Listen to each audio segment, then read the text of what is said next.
السلام عليكم. ابتدت بقى الامتحانات والمذاكرة وكلنا كده في التوقيت ده بندور كده على وصفات السهلة والسريعة وكمان تكون بسيطة، حاجة كده تنفع معانا فطار أو عشاء أو تصبيرة كده بين الوجبات، بس في نفس الوقت تكون سهلة وبسيطة كده ومكوناتها مش كتير، والأهم كمان ما تاخدش وقت مننا خالص في عمايلها. فبصراحة ما لقيش أجمل وألذ وأسهل من وصفة خلية النحل نعملها كده مع بعض النهاردة إن شاء الله. سهلة وبسيطة جدا وكمان مكوناتها مش كتير، والأهم من ده كله شكلها وطعمها بجد يا جماعة روعة. تعالوا بينا كده نبدأ على طول علشان نشوف المكونات وكمان طريقة التحضير. بس قبل ما نبدأ بقى عايزين لايك وشير للفيديو الجميل ده كده على طول علشان يوصل لأكبر عدد من الناس، وكمان الاشتراك في القناة لو لسه مش مشتركين وتفعيل زر الجرس علشان يوصل لكم الإشعار بكل وصفات جديدة. تعالوا بينا نبدأ.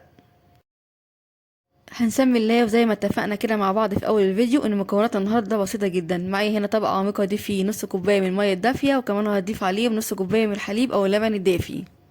معايا كمان معلقة كده كبيرة من الخميرة الفورية، وكمان معلقة كبيرة من السكر. هضيف كمان عليهم بياض بيضة، والصفار هسيبه كده لدهن وش الفطاير. معايا كده كمان معلقة كبيرة من الخل، وكمان معلقتين كبار من الزيت، وكمان معايا رشة كده صغيرة من الملح. وبس كده. بعد بقى ما ضفت كل المكونات دي كده مع بعض هجيب بقى المضرب واقلبهم كده حوالي دقيقتين تلاتة لحد ما يندمجوا كويس جدا مع بعض، او بمعنى اصح الخميرة والسكر كده يدوبوا معايا تماما. بعد ما قلبنا المكونات بتاعتنا كويس جدا نبدأ بقى نضيف كده عليهم الدقيق. معنا هنا نص كيلو من الدقيق، انخله بقى كويس جدا قبل ما ابدا استخدمه. وكمان يا جماعه نستخدم كده دقيق تكون نوعيته كويسه. بعد ما نضيف الدقيق بتاعنا في بدايه العجن كده نجيب معلقه او سباتيولا ونقلب بيها بقى المكونات كده كويس جدا مع بعض لحد الدقيق كده ما يبدا يختفي معايا تماما. اول بقى ما نوصل للمرحله دي ان الدقيق بتاعنا كده يختفي معانا تماما في المواد السائله، هستغنى بقى عن المعلقه او سباتيولا وابدا استخدم كده ايدي في العجن علشان اقدر اتحكم في قوام العجينه بتاعتي كويس جدا. هعجن بقى كده فيها حوالي 5 دقايق، وده كده هيكون شكل وقوام وملمس العجينة بتاعت النهاردة بعد ما عجنتها كويس جدا حوالي 5 دقايق. هيكون ملمسها ناعم وقوامها طري وبتلزق في الايد بسيط بالشكل ده. هنجيب بقى طبق تاني وادهنه كده بمعلقة صغيرة جدا من الزيت، وهقلبها بقى كويس جدا او امسح الطبق بتاعي بمعلقة الزيت كده كويس جدا.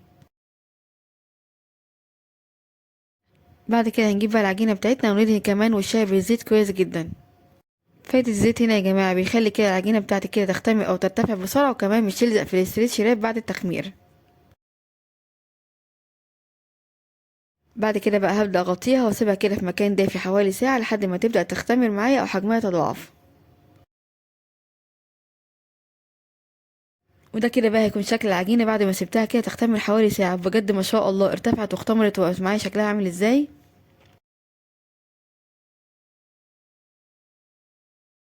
ده كده هيكون شكل العجينة بعد ما فرغتها من الهواء. بجد ما شاء الله عجينة كده طرية ولينة وبيتلزق في الايد بسيط. هحطها بقى على رخامة او سطح العمل عشان نبدأ بقى نقطعها كده كور صغيرة مع بعض. في المرحلة دي بقى كده نبدأ نشكل او نقطع العجينة بتاعتنا كده كور صغيرة. هبدأ بقى اقطع العجينة بتاعتي كده كور صغيرة. حجم الكورة هنا يا جماعة او القطعة حوالي كده 20 جرام، يعني لو عندك ميزان تقدري توزنيها. ممكن كمان تكبري او تصغري عن كده القطعة عن كده زي ما انت عايزة.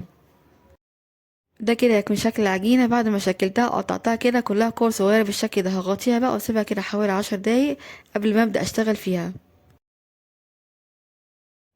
انا هحشي النهارده يا جماعة خلية النحلة كده بالشوكولاتة. ممكن تغيري في الحشوة زي ما انت عايزة، يعني ممكن تحشيها مربى او جبنة.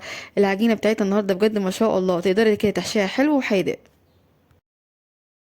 هناخد بقى كده قطعة من العجين وابدأ كده بفردها بشكل بسيط كده على الرخامة، وابدأ اضيف ليها كده نص معلقة كده من الشوكولاتة. اللي استخدمته في الحشو هنا يا جماعة النهارده شوكولاتة شيبس. ممكن تستخدمي قطع شوكولاتة لو موجود عندك، الاتنين بيدوا نفس النتيجة. وفي نفس الموضوع هكرر نفس الطريقة كده في كل القطع الموجودة معايا. ناخد كده قطعة من العجين صغيرة، وبعد كده ابدأ افردها بشكل بسيط كده على الرخامة، واحشيها كده او اضيف ليها كده نص معلقة صغيرة من شوكولاتة شيبس او قطع الشوكولاتة الموجودة معايا. اهم حاجة هنا بقى يا جماعة ان احنا كده لما نضيف الشوكولاتة او قطع الشوكولاتة نقفل عليها كده بالعجين كويس جدا علشان ما تفكش مننا كده في الفرن اثناء التسوية. هكون بقى مجهزة كده جنبي صينية دهنها كويس جدا بالزبدة او بالسمنة. ادهنوا بقى الصينيه بالزبده او السمنه، يديكوا كده افضل نتيجه للتسويه، عمرها ما تلزق معاكي خالص في الصينيه. وده كده هيكون شكل القطع معايا بعد ما شكلتها كلها. بجد ما شاء الله شكلها روعه جدا. هدهن بقى وشها بسيط كده من الزيت. بعد كده هسيبها بقى حوالي كده نص ساعه لحد ما حجمها يتضاعف معايا او يرتفع. هتشوفوها كده معايا بعد شويه. وده كده هيكون شكل صينيه خلية النحل معايا بعد ما سبتها تختمر وحجمها تضاعف بقت معايا بالشكل ده. بجد ما شاء الله شكلها روعه جدا يا جماعه بجد قبل التسويه. معايا بقى هنا صفار بيضة ضايفة عليه كده معلقة صغيرة من الحليب. هبدأ بقى ادهن كده، هقلبهم بقى الأول كويس جدا مع بعض، وبعد كده نبدأ ندهن بيها وش خلية النحل بتاعي بالشكل ده. وكمان يا جماعة ممكن ندهنها بمية بسكر أو حليب بس، هيديكي برضو نفس النتيجة. الموجود عندك استخدميه. بعد ما دهناها بقى وشكلها معانا بالشكل ده، معايا بقى هنا رشة كده صغيرة من السمسم هبدأ أضيفها ليه. السمسم بيديها شكل جميل جدا بعد التسوية وكمان طعم أحلى. وبس كده بقى معانا كده احلى واجمل صينيه خليه نحل جاهزه معانا كده ان احنا نسويها. تعالوا بقى كده نتكلم مع بعض عن التسويه.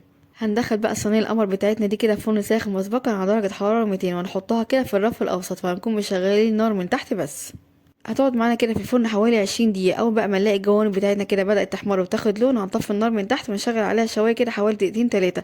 بس اهم حاجه هنا يا جماعه اول ما نشغل الشوايه ناخد بالنا منها كويس جدا علشان ما تاخدش مننا لون بزياده. وكمان يا جماعه التسويه هنا على حسب كل واحد والفرن عنده. بعد كده بقى هنطلعها تبقى معانا بالجمال ده كله. بجد ما شاء الله روعة روعة جدا. بعد بقى ما هنطلعها كده من الفرن نغطيها كده حوالي 5 دقايق علشان تفضل معانا كده طرية لاخر قطعة. بعد كده نقدر نقدمها وبألف هنا. بجد ما شاء الله. وده كده هيكون شكلها كده بعد ما سبتها بردت معايا تماما وقلبتها كمان في صينية تانية. بعد كده نقدر نقدمها وبألف هنا. بجد ما شاء الله. وده كده هيكون شكلها كده بعد ما سبتها بردت معايا تماما وقلبتها كمان في صينية تانية. تعالوا بقى ناخد كده قطعة مع بعض علشان نشوف هي قد ايه هشة وخفيفة وطرية جدا من جوه. بجد يا جماعة عاملة زي الاسفنجة. وعايزة اقول لكم كمان زي ما قلت كده في اول الفيديو، الحشوة هنا يا جماعة تقدروا تغيروها زي ما انتوا عايزين. العجينة هنا تقبل معاكم حلو وحادق، تقدروا كده تحشوها مربى او اي نوع من الجبنة بتفضلوه. وبكده يبقى عملنا مع بعض النهاردة اجمل ولذ واروع صينية خلية نحل. بجد سهلة وبسيطة جدا ومكوناتها مفيش اسهل منها، والطعم والشكل روعة. يلا بقى بسرعة جربوها كده بنفس الطريقة ونفس الخطوات وان شاء الله هتعجبكم. هسيب ليكم مقادير الوصفة كلها مكتوبة في الوصف تحت الفيديو، وبالهنا والشفا مقدما لكل هيجربها. وبكده اكون خلصت فيديو النهارده معاكم. اتمنى بجد فيديو النهارده وصفة النهارده تكون عجبتكم واستفدتوا منها. لو عجبكم بقى فيديو النهارده وصفة النهارده ما تنسوش تعملوا لي لايك وشير للفيديو الجميل ده كده على طول علشان يوصل لاكبر عدد من الناس. كمان الاشتراك في القناة لو لسه مش مشتركين وتفعيل زر الجرس علشان يوصل لكم الاشعار بكل الوصفات الجديدة. اشوفكم على خير ان شاء الله في فيديو جديد. مع السلامة.